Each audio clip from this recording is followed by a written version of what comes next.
높은 마음을 품지 말고 도리어 두려워하라.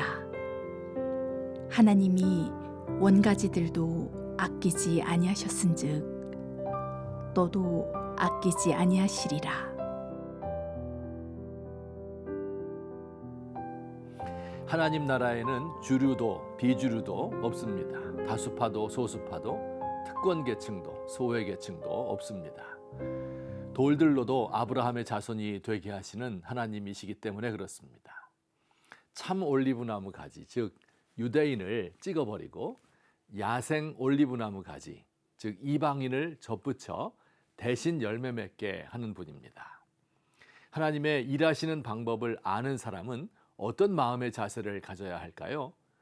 오늘 성경 본문은 먼저 참 올리브 나무인 유대인들이 어떤 마음을 가져야 하는지, 또 두 번째로는 야생 올리브 나무인 이방인이 어떤 생각을 해야 하는지 말씀해 주고 있습니다. 먼저 유대인은 구원이 이방인에게 넘어간 것을 부러워하고 질투해야 한다고 말합니다. 지금 이스라엘 사람들은 믿지 않아서 하나님의 복에서 멀어져 가고 있습니다. 시간이 지나면 이스라엘 사람들은 점점 영적으로 쇠하여지고 하나님께 버림을 받고 결국은 예루살렘이 무너지게 될 것입니다. 반면 하나님을 믿게 된 이방인들은 제2의 선민이 되어서 하나님의 복을 받고 평화와 번영의 삶을 살게 될 것입니다. 이를 지켜보는 이스라엘 사람들 질투가 나고 부러워하겠죠.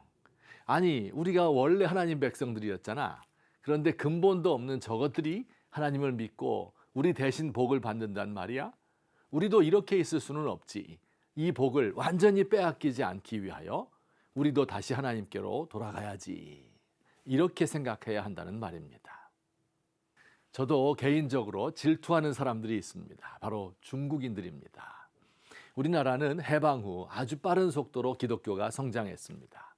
해방 직후 기독교인의 인구는 약 30만 명 정도에 불과했는데 1990년대 가장 많을 때는 거의 900만 명에 육박했습니다. 30년 만에 30배로 늘어난 것입니다. 그런데 중국의 복음 전파는 더 놀랍습니다. 통계에 따라 다소 차이가 있지만 전체 인구 14억 명 가운데 최소한도 1억 명, 최대 2억 명 정도가 기독교인이라고 합니다. 9천만 공산당 당원보다 훨씬 많은 숫자입니다.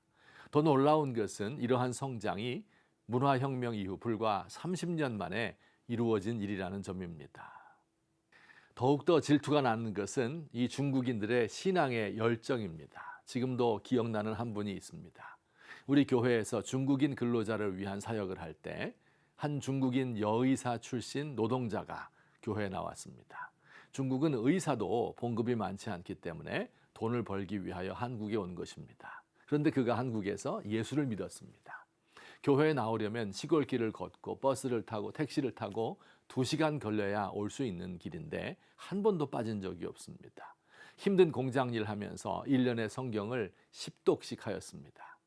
외국인 근로자는 5년 동안 일할 수 있는데 그는 5년 기간을 다 채우지도 않고 중국으로 돌아갔습니다. 돈 버는 것을 포기하고 고향으로 돌아가서 가정교회를 세웠습니다.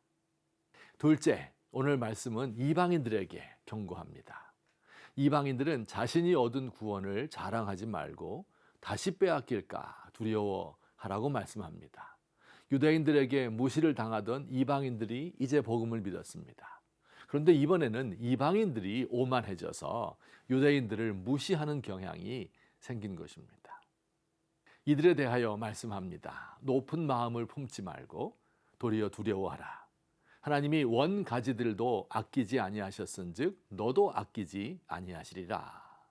참 올리브나무의 가지도 아끼지 않고 찍어버리신 하나님인데 야생 올리브나무에서 떼어낸 가지, 접붙인 가지를 찍어버리는 것은 더 쉽다는 것입니다. 나도 찍혀버릴까 두려워하는 마음을 가지고 있어야 한다고 말씀합니다. 잠언에 재미있는 구절이 있습니다. 세상을 진동시키며 세상이 견딜 수 없게 하는 것 서너시 있나니 곧 종이 임금된 것과 미련한 자가 음식으로 배부른 것과 미움받는 여자가 시집간 것과 여종이 주모를 이은 것이니라.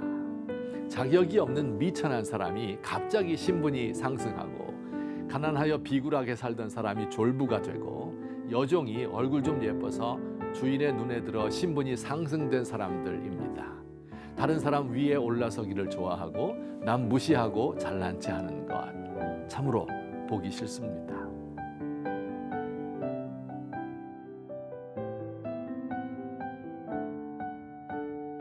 우리 주님의 말씀이 널리 선포되고 사람들이 손들고 눈물로 회개하며 성령의 물결이 넘실대던 영광의 시절이 그립습니다. 지금도 지구상 곳곳에서 부흥이 일어나고 있는데 주님 부럽습니다. 우리 교회에, 우리 대한민국에도 다시 위대한 부흥의 날이 오겠지요. 오늘도 눈물로 씨를 뿌립니다.